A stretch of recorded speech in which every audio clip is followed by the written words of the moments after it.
eksāmenā ieraugi kaut ko šādu un tev ir nepieciešami papildus punkti, tad es tev parādīšu, kā tos iegūt. Attiecīgi, esam runājuši jau par riņķa līniju, kas ir apvilkta ap trīsstūri.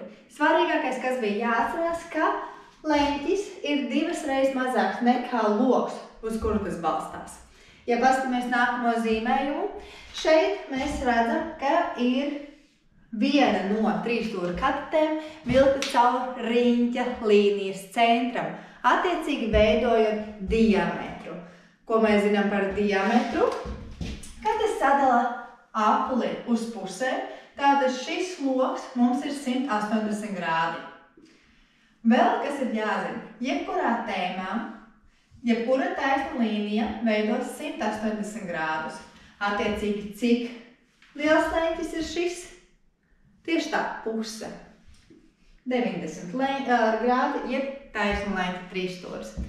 Uzdevumi varbūt arī šādi te, kur mums ir iedots zīmējums un ir jāaprēķina attiecīgo leņķu summu, bet leņķi paši nav doti. Tātad, kā mēs to aprēķinām? Galvenais te, kad jūs redzat trīsstūri, kurš ir ievilkts riņķa līnijā, paskatieties, kas notiek ar tām katetēm.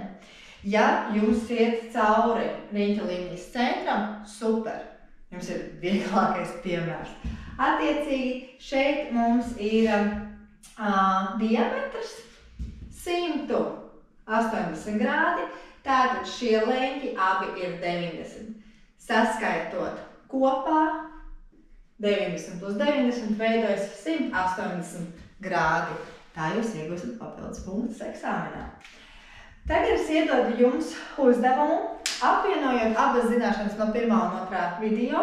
Lūdzu, man čatā uzrakstīsiet, cik katrs leņķis ir liels, A, B, C.